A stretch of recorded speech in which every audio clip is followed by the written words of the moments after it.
303 bilyong bariles ng langis ito ang bilang na ipinagmamalaki naming mga taga-Venezuela sa buong mundo. Ang reserbang ito ay higit pa sa Saudi Arabia, higit sa Russia at malayong lampas sa Estados Unidos.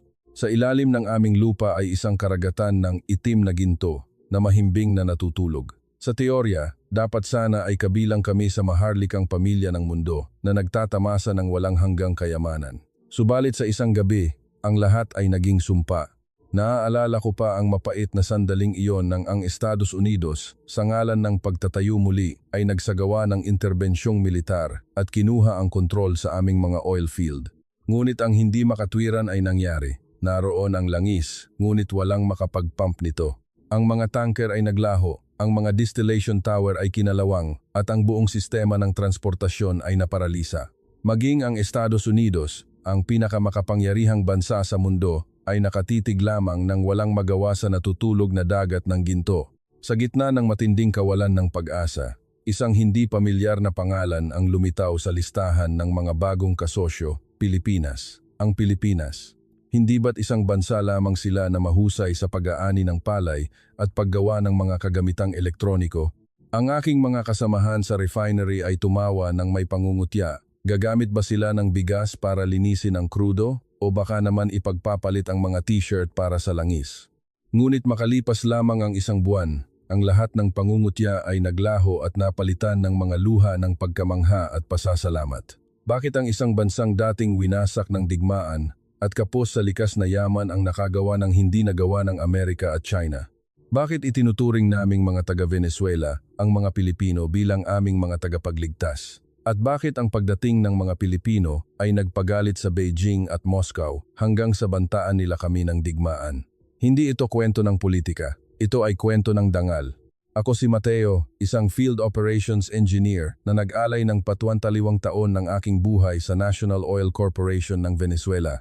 Ngayon, sa ngalan ng libu-libong kasamahan, ibubunyag ko ang katotohanan tungkol sa tinatawag nilang milagrong Pilipino. Bumalik tayo sa madilim na sandaling iyon. Madaling araw ng dakpin si Pangulong Maduro, ako ay nakaduty sa Marao Refinery. Ang telepono mula sa kabisera ng Caracas ay walang tigil sa pagtunog. Itigil ang lahat ng operasyon agad.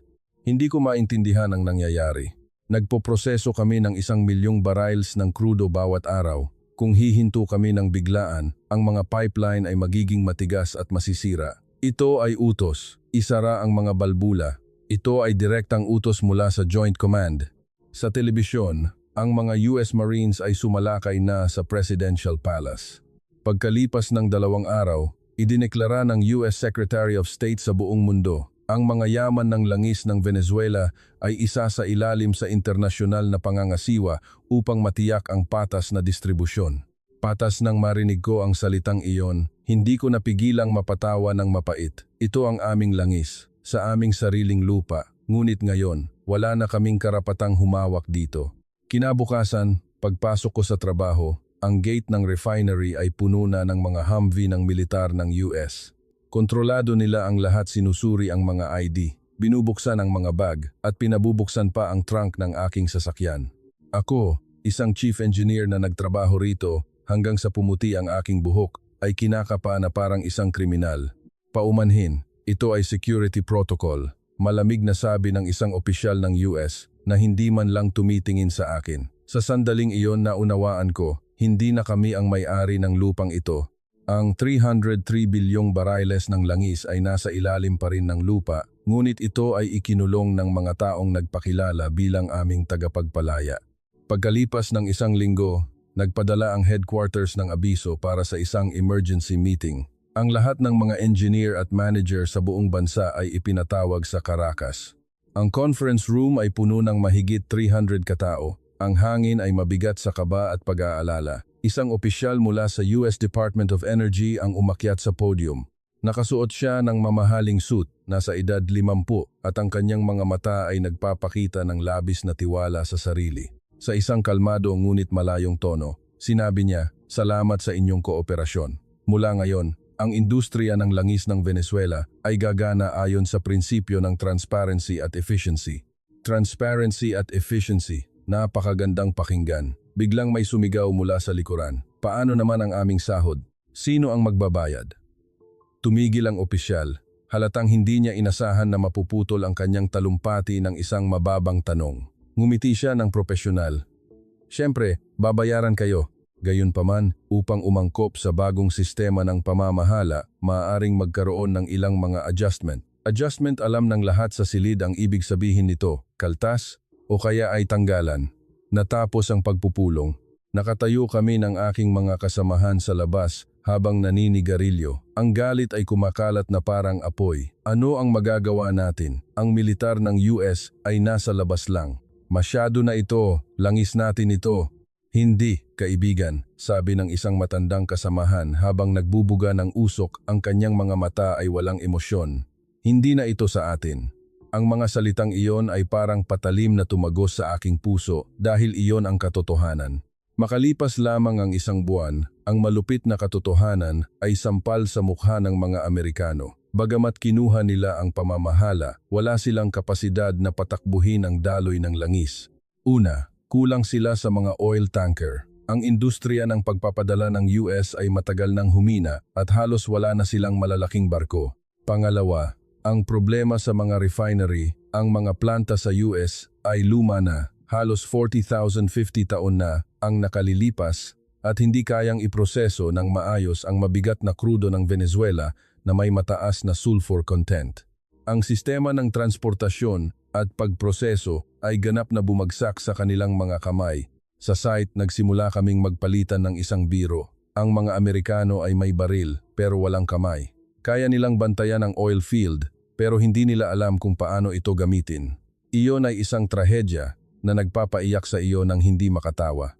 Ang 303 bilyong bariles ng langis ay nanatiling nakakulong sa ilalim ng lupa, walang silbi. Sa gitna ng pagkaka-stuck na ito, isang bagong pangalan ang nakarating sa amin, hindi Japan, kundi Pilipinas. Sa simula, wala akong espesyal na naisip. Hindi ba't doon galing ang mga sikat na electronic goods at matatalinong propesyonal? Ang kanilang mga serbisyo ay hindi masama, pero ano ang kinalaman nila sa langis? Gayunpaman, nang makita ko ang opisyal na anunsyo mula sa headquarters, halos hindi ako makapaniwala. Pumirma ng kasunduan sa kooperasyon sa Petro Pilipinas at sa mga eksperto mula sa refinery complex ng Bataan. Tiningnan ng aking mga kasamahan ang abiso at nangutya. Ano ang alam ng mga Pilipino? Wala silang sariling malaking oil field, baka naman ipapatahi lang tayo ng uniforme? Ganoon din ang naisip ko. Para sa amin, ang Pilipinas ay isang malayong bansa sa Asya. Ang aming impresyon sa kanila ay limitado sa mga masasarap na pagkain o mga atletang nagwawagayway ng bandila sa Olympics.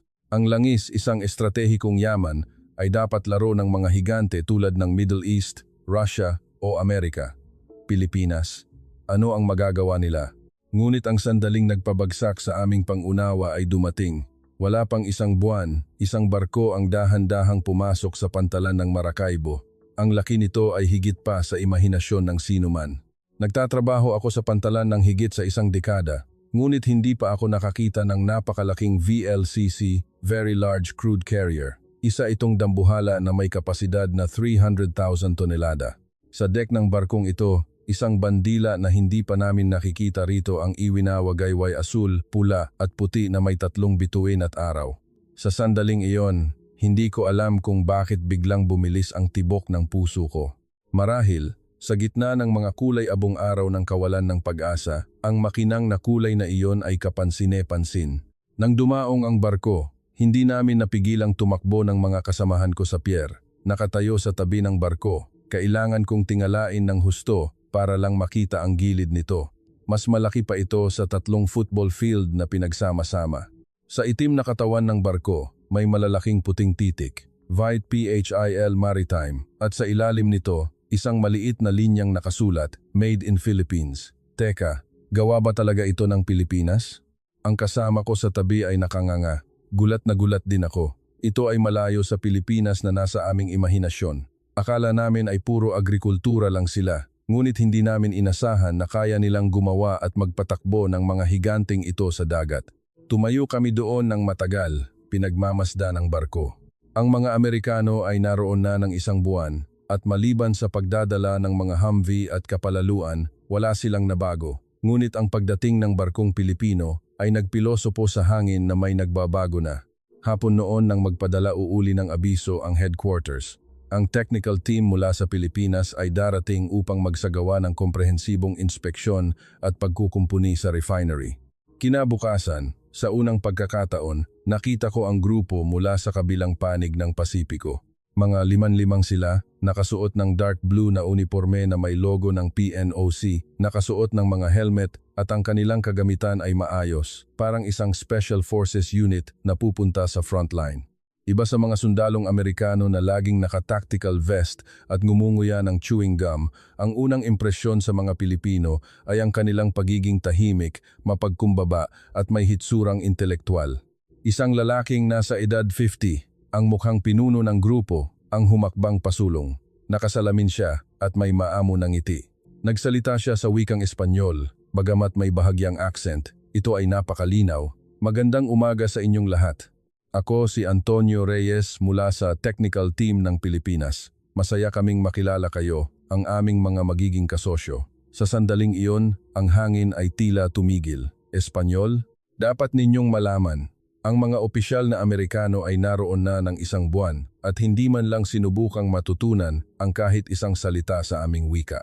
Nagsasalita lang sila ng Ingles at naguutos sa pamamagitan ng translator na parang mga hayop kami na hindi nakakaintindi ng tao. Pero si G. Reyes, hindi lang siya ang kusang nagsalita, tinawag pa niya kaming kasosyo. Nagpatuloy si G.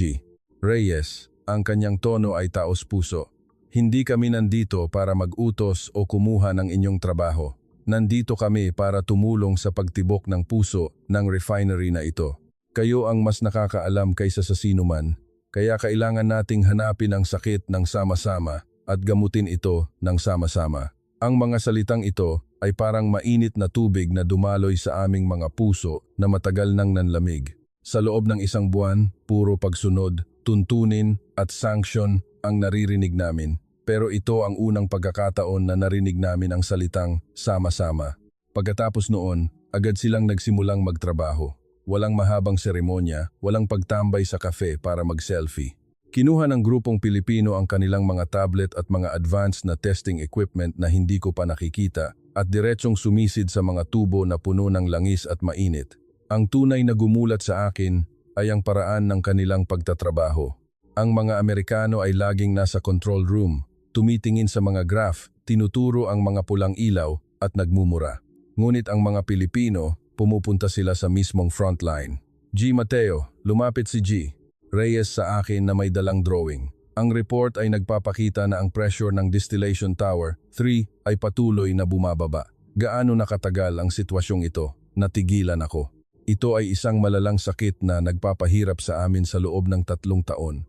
Hindi man lang nagtanong ang mga Amerikano tungkol sa detalye. Sinisisi lang nila kami sa poor operation. 3 taon na, G. Reyes. Buntong hininga ko. Ang gasket ay luma na. Ngunit dahil sa mga sanction, hindi kami makabili ng spare parts. Pinipilit lang naming panatilihin ang operasyon. Tumango si G.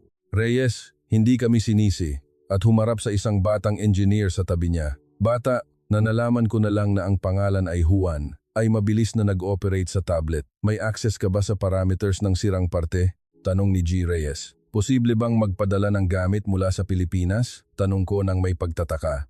Ito ay isang special grade high-pressure gasket na kahit ang mga Amerikano ay nagsabing kailangang maghintay ng 6 na buwan, inayos ni G. Reyes ang kanyang salamin, may kislap ng tiwala sa kanyang mga mata. Sa Pilipinas, walang parte na hindi namin mahahanap. Kung wala, gagawin namin ito mismo.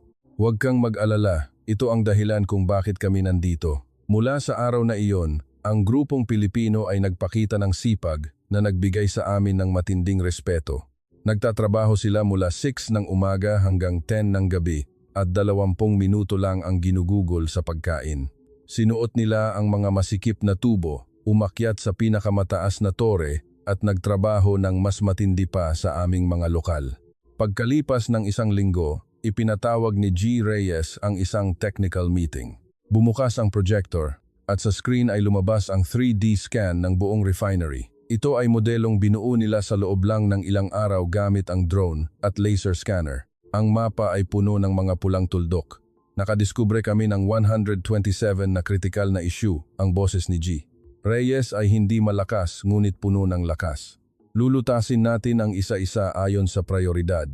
Pero kailangan ko ang inyong tulong dahil ang kaluluwa ng planta na ito ay nasa inyong mga kamay. Sa silid pulungan, nagkaroon ng bulungan. Ngunit ang nakikita ko ay hindi na galit kundi excitement.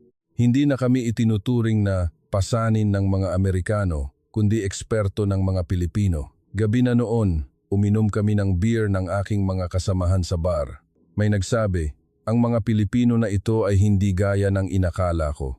Hindi sila parang nagnenegosyo, kundi parang nakikipagbuno. Uminom ako ng beer at sa loob ko, ang pangungutya sa Pilipinas ay dahan-dahang naglalaho na palitan ng emosyong pinaghalong kuryosidad at paghanga. Kung ito ang tunay na lakas ng mga Pilipino, marahil ang milagro ay mangyayari nga. Makalipas ang 2 linggo, isang milagrong nagpagulat sa lahat ang nangyari. Isang container ship na may watawat ng Pilipinas ang pumasok sa pantalan at nagbaba ng 40 container.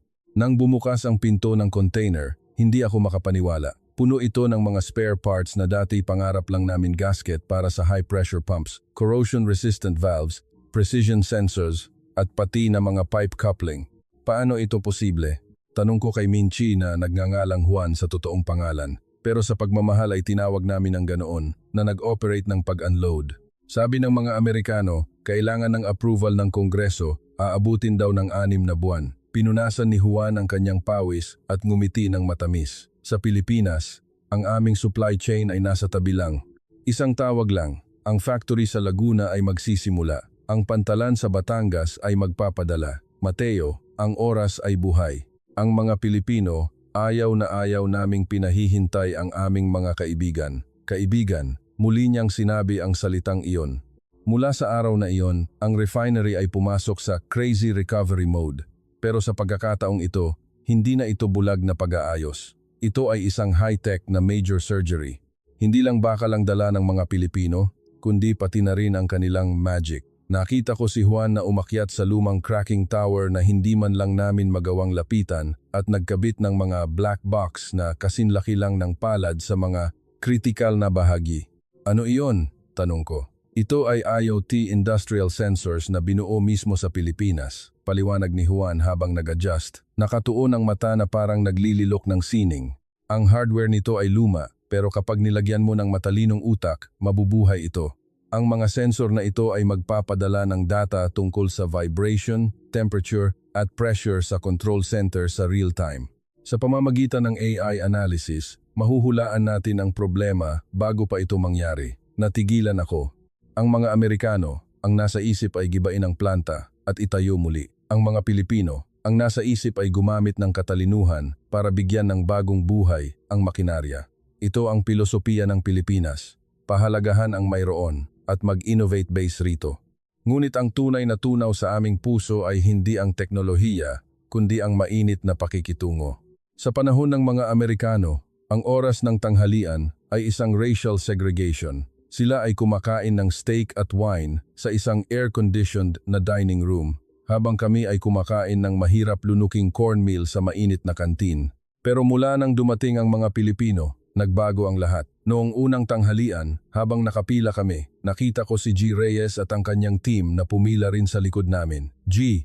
Reyes, may VIP room na po kayo, sabi ng kusinero nang may kaba. Kumaway si G. Reyes at ngumiti. Hindi na kailangan. Kung ano ang kinakain ninyo, iyon din ang kakainin namin. Balita ko, masarap ang beans dish dito. Matagal ko na itong gustong subukan. Ganoon lang, ang mga top-tier engineers na ito mula sa Southeast Asia ay nakipagsiksikan sa amin sa mahabang mesa na may mantsa ng langis. Naglabas sila ng mga adobo at longganisa na dala mula sa Pilipinas para tikman namin at excited na nagpaturo kung paano kainin ang aming arepa. Ang sarap nito, parang rice cake sa amin. Kagat ni Juan sa isang arepa. Sa sandaling iyon, ang hadlang sa wika at nasyonalidad ay naglaho. Hindi na kami mga manggagawang binabantayan. Sila ay hindi na mga foreigner na high and mighty. Kami ay isang pamilya. Gabi na noon, nagkaroon ako ng pagkakataon na manigarilyo kasama si G. Reyes sa rooftop habang tanaw ang Caribbean Sea sa ilalim ng paglubog ng araw. Hindi ko napigilang itanong ang bumabagabag sa akin, G. Reyes, bakit nyo ginagawa ito ng ganito? Ang mga Amerikano, tinitingnan lang ito bilang gas station. Pero kayo, para bang itinuturing nyo itong sariling tahanan? Humithit si G. Reyes ng sigarilyo, ang kanyang mga mata ay naging malalim at malambot. Mateo, alam mo ba kung ano ang pagkakatulad ng Pilipinas at Venezuela? Pareho tayong maliliit na bansa na namumuhay sa ilalim ng anino ng mga higante. Naiintindihan namin ng higit sa sinuman ang pakiramdam ng ma-isolate at maliitin. Kaya kapag nakikita naming nahihirapan ang aming mga kaibigan, hindi lang kami mag-aabot ng kamay, ibibigay namin ang buong puso namin. Iyan ang pagkatao ng mga Pilipino. Ang kanyang mga salita ay nagpainit sa aking mga mata.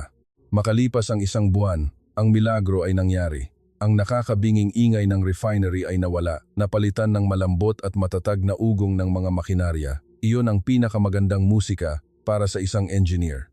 Ang produksyon mula sa 800,000 bariles bawat araw ay tumalon pabalik sa 1.2 milyong bariles at mas mataas pa. Ito ba ang magic ng Pilipinas? Hindi, dahil ginamit nila ang katapatan para makuha ang aming katapatan. Nang ang unang batch ng langis na pumasa sa pinakamataas na internasyonal na pamantayan ay lumabas sa pipeline, ang control room ay sumabog sa hiyawan. Niyakap namin ang aming mga kasamahang Pilipino, puno ng luha ang aming mga mata, pero simula pa lang iyon. Sa sandaling iyon ng pagdiriwang, inihayag ni G. Reyes ang mas nakakagulat na balita. Ang gobyerno ng Pilipinas ay nagpasya na imbitahan ang unang batch ng mga inhinyerong taga-Venezuela para mag-training sa Pilipinas. Hindi lang namin aayusin ang inyong planta, hawak niya ang aking kamay. Gusto rin naming tulungan kayong sanayin ang mga tao na kayang magbantay sa mga plantang ito. Napili ako bilang isa sa 20 core engineers. Nang lumipad kami patungong Manila, may kaba at pag-aalala. Sa totoo lang, nag-uusap kami noon. Pupunta tayo sa Pilipinas? Ano bang meron doon maliban sa factory? Baka naman dorm na masikip at double deck lang? Sa aming impresyon, ang Asia maliban sa Japan ay mga developing nations na matao, madumi at atrasado. Inakala naming magtitiis kami para lang matuto ng teknolohiya. Ngunit nang lumapag ang eroplano sa Ninoy Aquino International Airport, nalaman kong mali ako. Ang bumungad ay isang modernong airport, malinis at maliwanag. Ang sahig ay kintab na kintab, ang mga signs ay malinaw, at ang pagiging magalang ng mga tauhan ay parang mainit na simoy ng hangin. Ngunit ang tunay na nagpagulat sa akin ay ang aming sasakyan. High-speed rail ng Pilipinas? Bullet train ba ito na gaya sa Japan? Gulat na tanong ng kasama ko. Natawa si Juan habang tinutulungan kami sa bagahe. Tama, bilis na 300 kilometro. Mula rito hanggang sa refinery sa Bataan, 1 oras at kalahati lang. Sa Venezuela, ang ganoong layo ay aabutin ng 1 araw at mag-aalala ka pa sa lubak at hold-up. Ang tren ay umandar ng walang alog at walang ingay. Tumingin ako sa labas, mga urban city ang sumunod, malalawak na palayan at mga tech hub sa malayo. Ang gulat sa puso ko ay hindi mailarawan. Hindi ito ang assembly line island na aking inakala. Ito ay isang futuristic na mundo na mataas ang antas ng kaunlaran. Habang papunta sa dorm, nakita ni Juan ang aming pagkamangha. Kinuha niya ang kanyang phone at pinakita ang stats. Mateo, alam niyo ba? Ayon sa IMF, ang GDP per capita ng Pilipinas ay lumampas na sa maraming bansa sa Europe. Hindi na kami bansa na puro sapatos at laruan lang. Isa na kami sa tech center ng mundo. Tiningnan ko ang chart, ang pulang bar ng Pilipinas ay mabilis na tumaas, naiwan ang mga higante na dati naming hinahangaan. Ang pisngi ko ay uminit. Kami pala ang palaka sa ilalim ng batong. Akala namin ay nagpadala kami ng second-class team mula sa isang developing nation. Hindi namin inakalang isang underground tycoon pala ang nag-abot ng kamay. Noong gabi, nang makarating kami sa Manila, pinilit kami ni Juan na panoorin ang dambuhalang landmark, ang mga skyscraper sa Makati at BGC. Nang tumayo ako sa kalsada, tumitingala sa mga gusali na abot hanggang ulap, nakaramdam ako ng malalim na paggalang. Sa paligid ay mga mall na punong-puno ng ilaw, ang mga tao ay fashionable, at ang mga mukha ay nagpapakita ng tiwala at pagiging kampante. Ang kasaganaan dito ay lumampas pa sa Houston o Miami na dati kong napuntahan. Sa gusaling ito, itinuro ni Juan ang isang skyscraper. Mayroong higanting mass damper na tumitimbang ng daan-daang tonelada. Pinoprotektahan nito ang gusali para tumayo ng matatag laban sa bagyo at lindol. Ganyan din kaming mga Pilipino. Kahit malupit ang kapaligiran, kahit may bagyo sa paligid, Ang loob namin ay may bakal na hindi kailanman susuko. Sa sandaling iyon, habang nakikita ko ang gusaling dambuhala na nagliliwanag na parang hiyas sa gabi, ang luha ko ay hindi napigilan. Naisip ko ang aking sariling bayan na winasak, ang mga rig na kalawangin. Ang kailangan namin ay hindi lang teknolohiya. Kailangan namin ang ganitong espiritu ng milagro sa gitna ng hirap, tahimik na lumalakas, at pagkatapos ay pagugulatin ang buong mundo. Ang paglalakbay na ito ay simula pa lang, pero may kutob ako ito, ay isang paglilinis ng kaluluwa na magbabago sa aking buhay. Ang pagsasanay ay puno ng hirap, ngunit noong 3 linggo, isang maliit na insidente ang nangyari na nagbago sa aking definisyon ng isang developed nation. Ang kasama kong si Carlos ay biglang inatake ng matinding toothache.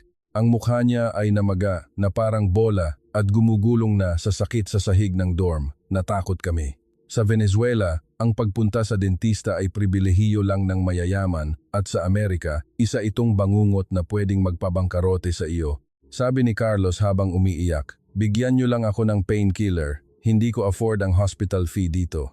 Ito ay bansang mas mayaman sa Japan, siguradong mahal ang bayad. Alam ni Juan ang nangyari, walang sinabi, hinila siya palabas. "Anong hindi afford? Kayo ay bisita namin at kapatid namin. Inakala naming dadalhin siya sa isang mamahaling pribadong ospital, pero dinala lang siya ni Juan sa isang maliit na klinika sa kanto na may markang Blue Cross. 20 minuto lang, nakalabas na si Carlos. Ang mukha ay medyo namamaga pa, pero magaan na ang loob." "Magkano?" tanong ko. Nagtatakang tiningnan ni Carlos ang resibo. 150 pesos? May gamot na para sa 3 araw? "Hindi maaari," sigaw ko. "Ito ba ay diplomatic privilege para sa mga foreigner?" Tumawa si Juan, iling ang ulo na may halong pagmamalaki. "Hindi, ito ang karaniwang buhay sa Pilipinas. Ang aming universal healthcare system ay tinuring ng maraming internasyonal na organisasyon na isa sa pinakamahusay sa mundo. Sa Pilipinas, ang kalusugan ay hindi produkto para ibenta, kundi karapatang pantao. Presidente ka man o street sweeper, kung nagkasakit ka, may karapatan ka sa pinakamahusay na pangangalaga. Iyan ang halaga ng Pilipinas." Tiningnan ko ang bag ng gamot sa aking kamay, gulong-gulo ang isip ko. Ang Amerika ay may pinakamalakas na aircraft carrier, pero ang kanilang mamamayan ay hindi man lang makatawag ng ambulance dahil sa takot sa bayad. Ang Pilipinas ay walang nukleyar na armas, pero tinitiyak nilang bawat buhay ay tinatrato ng may lambot. Sino nga ba ang tunay na superpower? Dala ang pagkabiglang ito. Pumasok kami sa internship sa Vung Tau Storage Hub o sa Batangas Port. Dito, natutunan namin ang ikalawang malupit na aralin tungkol sa survival. Nang makita namin ang cracking process, nagulat ako. Walang gas flaring, yung apoy na tumatalsik sa langit. "Hindi kayo nagtatapon ng waste gas?" tanong ko. "Nagtatapon?" Tiningnan ako ng direktor ng planta na parang nakarinig siya ng maruming salita. "Iyan ay pera, bakit susunugin?" Itinuro niya ang komplikadong pipeline. Sa Pilipinas, walang patak ng langis ang nasasayang. Ang thermal energy mula sa cracking, kinukuha namin para mag-generate ng kuryente. Ang sulfur, ibinebenta namin sa fertilizer factory. Kahit ang wastewater, pagkatapos linisin, pwedeng pang-alaga ng isda. Ginagamit namin ang krudo hanggang sa buto. Humarap ang direktor sa amin, seryoso. "Kayo sa Venezuela, nabigo kayo dahil masyado kayong mayaman kaya hindi nyo ito pinahalagahan. Ang langis ay inyong tinuring na walang hanggang ilog. Pero sa Pilipinas, wala kaming kahit ano. Walang sariling minahan, walang langis. May banta pa ng bagyo at baha. Ang kakulangang iyon ang nagtulak sa amin na itulak ang efficiency hanggang sa dulo. Hindi kami nagpapayaman lang. Kami ay nag-ensayo para sa aming survival. Nag-ensayo para sa aming survival." Ang mga salitang iyon ay parang kidlat na tumagos sa aking kaluluwa. Ito ang dahilan kung bakit nagtatagumpay ang Pilipinas. Habang kami ay natutulog sa ibabaw ng mga oil field, ang mga Pilipino ay nagsasakripisyo para makuha ang 200% na halaga sa bawat patak ng yaman. Hindi ito ang agwat sa teknolohiya, ito ang agwat sa kalooban. Gabi na noon, isinulat ko sa aking diary, binigyan ng Diyos ang Venezuela ng lahat ng yaman, pero nakalimutan niyang ibigay ang katalinuhan. Hindi binigyan ng Diyos ang Pilipinas ng kahit ano, pero binigyan niya sila ng mga kamay na kayang gawing diamante ang mga bato. Natapos ang training, bawat isa sa amin ay nakatanggap ng sertipiko. Hindi lang ito papel, ito ay patunay ng aming muling pagsilang. Ang natutunan namin, ay hindi lang kung paano magpatakbo ng makina, kundi ang pilosopiya ng survival. Kung may sipag, may nilaga. Dala ang yaman na ito, umuwi kami. Pero hindi ko akalain na ang naghihintay ay hindi lang ang refinery, kundi isang bagyo. Pagbalik sa Maracaibo, parang isang hukbong nagwagi mula sa gera. Pero ang dala namin ay hindi luot, kundi mga standard operating procedures at isang bagong paniniwala. Maligayang pagdating sa bahay, Bungat Nige, Reyes. Ngayon, inyo nang ipakita ang inyong galing. Agad naming sinimula ng reforma. Inalis namin ang mga burokratikong proseso ng mga Amerikano at pinalitan ng flat management model ng Pilipinas. Dati, para magpalit ng tornilyo, kailangan ng 3 form. Ngayon, 10 minuto lang ay maaprubahan na ng field manager. Ginamit namin ang 5S management ng mga planta sa Pilipinas at ang dating basura na shop ay naging kintab na parang operating room. Noong una, ayaw ng ibang manggagawa. Bakit kailangang ayusin ng maayos? Gagamitin din naman? Sinabihan ko sila ng seryoso. Dahil tinuruan tayo ng mga Pilipino na ang gulo ay pinagmumula ng aksidente. Kung gusto mong mabuhay at makauwi sa iyong pamilya, sundin mo ang standard nila. 1 buwan ang nakalipas, ang milagro ay na-digitize. Ang produksyon ay umabot sa 1.2 milyong bariles lampas pa sa antas bago ang krisis. Ito ay isang sampal sa mukha ng mga Amerikano. Hinding-hindi ko makakalimutan ang mukha ng mataas na opisyal ng US Energy Department nang dumating siya. Ang kanyang mukha ay maputla, parang nakalunok ng langaw. Inaasahan niyang kung walang interbensyon ng Amerika, magkakagulo rito, pero napatunayan ng mga probinsyano na sinanay ng mga Pilipino na mas magaling sila kaysa sa mga elite na Amerikano. Hapon noon nang tawagin ako ng Amerikanong manager sa kanyang office. Isinara niya ang pinto at sinabing may kadiliman sa boses. Mateo, masyado kayong malapit sa mga Pilipino nitong mga nakaraang araw. Nagtatrabaho lang po kami, sagot ko. Huwag mong kakalimutan kung sino ang may kapangyarihan dito, banta niya. Ang Pilipinas ay kontraktor lang, aalis din sila. Kami ang magdidikta ng kapalaran ninyo. Huwag kang tumayo sa maling panig. Tiningnan ko siya at sa loob ko, isang matinding pandidiri ang nabuo. Sir, malamig kong sagot. Nagpadala ang Amerika ng militar na nagdala ng takot. Nagpadala ang Pilipinas ng mga inhinyero na nagdala ng teknolohiya at dangal. Kung iyon ang pagpili ng panig, pinipili ko ang panig ng dangal. Tumalikod ako at lumabas, iniwan ang kanyang galit. At sa labas ng matataas na pader ng refinery, isang kultural na revolusyon ang nangyayari sa buong Venezuela. Kasabay ng pag-unlad ng ekonomiya, nagsimulang magsulputan ang mga produktong Pilipino. Dati, ang mga tao ay nag-aagawan sa gamit ng Amerika. Pero ngayon, boss, gusto ko ng laptop na gawa ng mga Pilipino. Balita ko matibay ito. Bigyan mo rin ako ng bisikleta, gusto kong magbike papuntang trabaho. Kahit sa kalsada ng Caracas, ang mga milk tea shop na may pangalang Pilipino ay nagsimula na ring sumikat. Ang kabataan ay pumipila, may hawak na cup na may cute na cartoon, nag-uusap tungkol sa OPM at mga teleseryeng Pilipino. Isang araw, nanonood ako ng balita sa TV.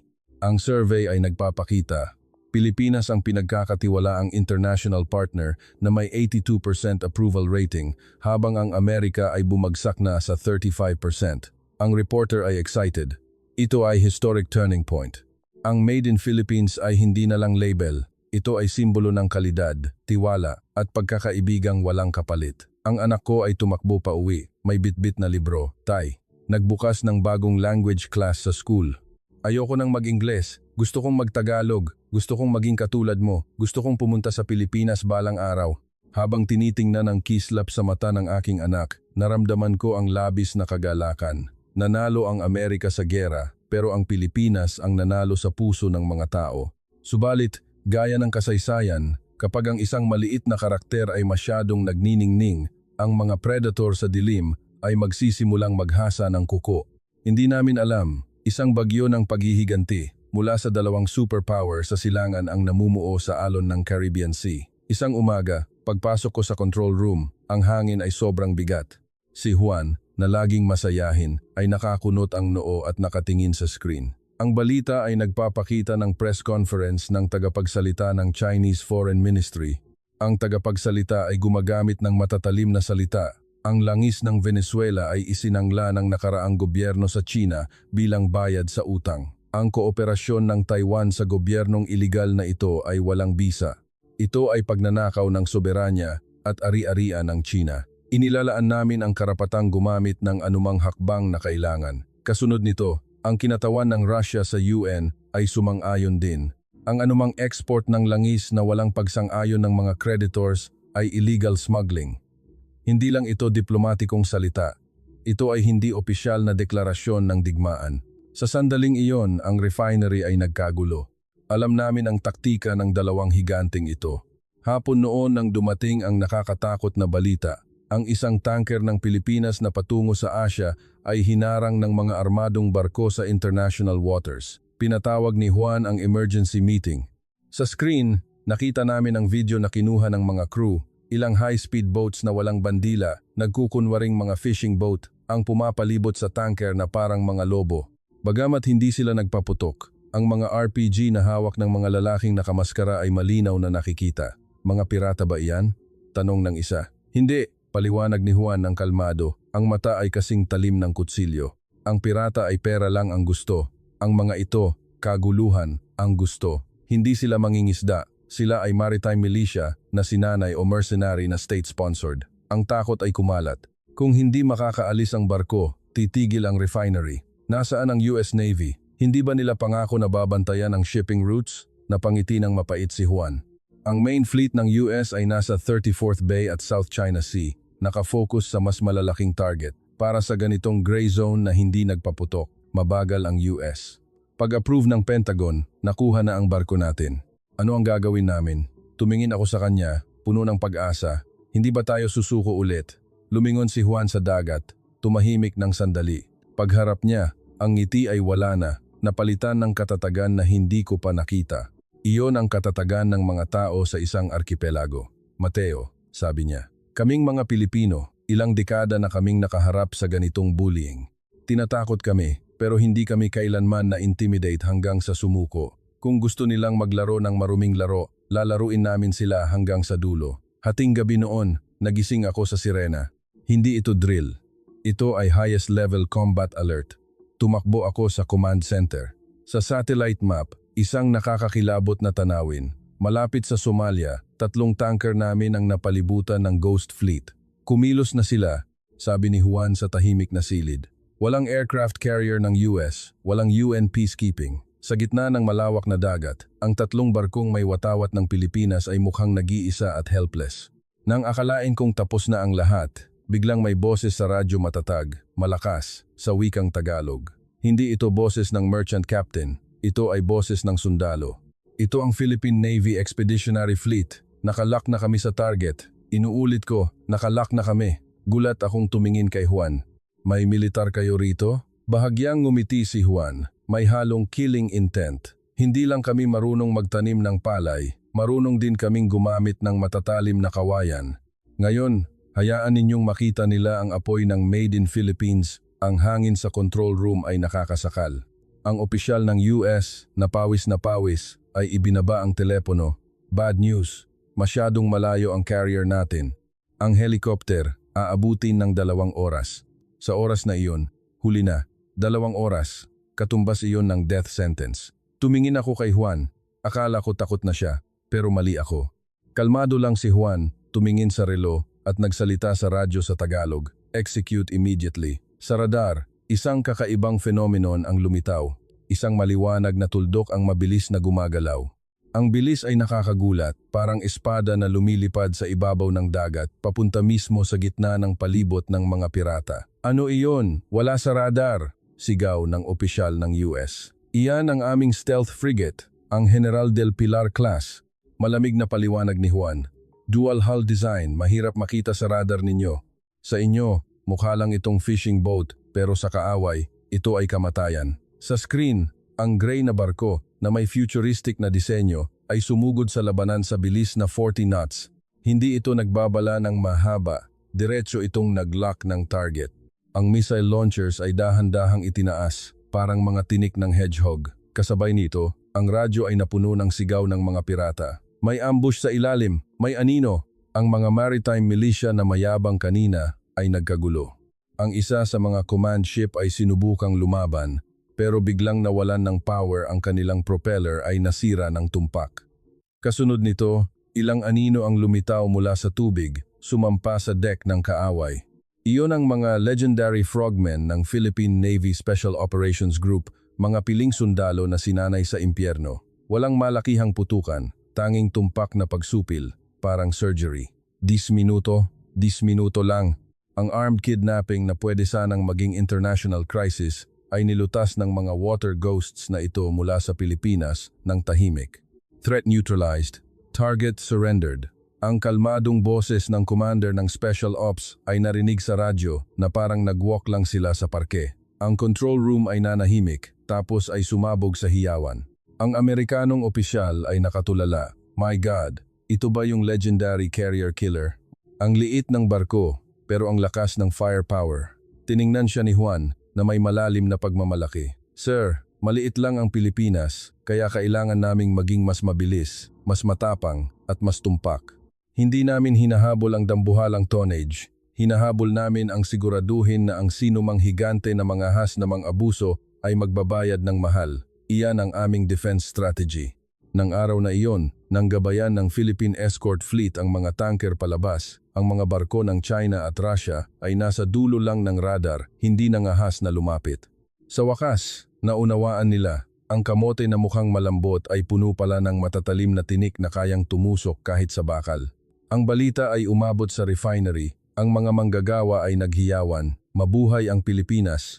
May nagwawagayway ng sariling gawa na watawat ng Pilipinas. Ang mata ko ay may luha, hindi lang ito militar na tagumpay, ito ay sampal sa lahat ng bully. Ginamit ng Pilipinas ang aksyon para sabihin sa mundo, ang hustisya ay hindi sinisigaw, pinoprotektahan ito ng lakas. At para sa amin, mga taga-Venezuela, ang gulat sa sandaling ito ay higit pa sa salita. Sa wakas, nakahanap kami ng tunay na kakampi, isang kapatid na hindi nanunupil, pero sa oras ng pangangailangan ay handang humugot ng espada. Makalipas ang isang buwan, nang ang tanker ay makabalik sa Maracaibo, ang buong pantalan ay naging dagat ng asul, pula, puti at dilaw. Ang bandila ng Venezuela at Pilipinas ay nagsama-sama. Walang nag-organisa, walang pumilit, libo-libo ang kusang pumunta. Nang bumaba ang mga sundalong Special Ops na maitim ang balat at ang mga batang inhinyero, ang tao ay hindi sumigaw, ang palakpakan ay parang kulog at ang luha ay walang tigil. Isang matandang lola na may puting buhok ang lumusot sa guardrail, nanginginig na inilagay ang garland ng orchids at sampagita sa leeg ni Juan. Salamat, sabi niya sa wikang Tagalog na medyo mali. Salamat sa pagbabantay sa aming mga apo. Sa sandaling iyon, nakita ko si Juan, ang lalaking matigas na hindi kumukurap sa harap ng missile, ay namula ang mga mata. Gabi na noon, nagtipon kami sa dorm ng refinery. Nagpasya kaming sumulat ng sulat-sulat para sa mahigit 100 milyong Pilipino. Isinulat namin, dati, akala namin ang malakas na bansa ay yung may malawak na teritoryo at sandatang pangwasak. Hinangaan namin ang aircraft carrier ng Amerika, natakot kami sa pera ng China. Pero tinuruan kami ng Pilipinas ng bagong katotohanan. Ang tunay na lakas ay hindi kung ilang lupa ang nasakop mo, kundi kung ilang buhay ang nailigtas mo nung dumating ang sakuna. Ang Amerika ay nagpadala ng bantay, kayo ay nagpadala ng kapatid. Gusto ng China ang langis namin para pambayad ng utang. Kayo ay tinuruan kami kung paano gamitin ang langis para lumikha ng yaman. Kayo ang tanging bansa sa mundo na hindi nagdala ng baril pero nakuha ang aming buong tiwala. Ang sulat na ito ay ipinadala sa Manila at na-publish sa mga pahayagan ng Pilipinas. Maraming Pilipino ang umiyak nang basahin ito. 3 taon na ang nakalipas. Ang Venezuela ngayon ay hindi na failed state. Ang ekonomiya namin ay nagpapagaling sa bilis na nakakagulat. Sa tabi ng Lake Maracaibo, mga green energy parks na tinulungan ng Pilipinas na iplan ang tumubo. Sa kalsada, ang mga bata ay may bitbit na school bag, humuhuni ng mga kanta ng OPM. Ang anak ko ay nakakabasa na ng Tagalog. Kahapon itinuro niya ang hugis kapuluan na mapa ng Pilipinas sa dingding at tinanong ako, Tay, ang liit lang ng Pilipinas, bakit kaya nilang harapin ang buong mundo? Hinaplos ko ang kanyang ulo, tumingin sa bintana kung saan ang refinery ay hindi natutulog, nagliliwanag. Huwag mong hayaang linlangin ka ng mapa, sagot ko. May mga bansang napakalaki pero makitid ang kalooban, kaya sila ay nag-iisa. May mga bansang napakaliit pero matigas ang gulugod at mainit ang puso, kaya sila ay nasa lahat ng dako, hindi maliit ang Pilipinas. Kapag nakatayo ka ng mataas, makikita mo ang liwanag mula sa kapuluang ito na mas maliwanag kaysa sa kahit anong kontinente. Ang 303 bilyong bariles ng langis ay natutulog pa rin sa ilalim, pero ang may-ari nito ay hindi na kami sa kalituhan at hindi na rin ang mga sakim na higante. Ngayon, pagmamay-ari na ito ng isang bayang marunong magpahalaga at magpasalamat na nagtataglay ng talino. At para sa lahat ng ito, salamat sa kaibigan mula sa kabilang panig ng Pasipiko ang pangalang tahimik, matatag, ngunit puno ng init Pilipinas. Yeah.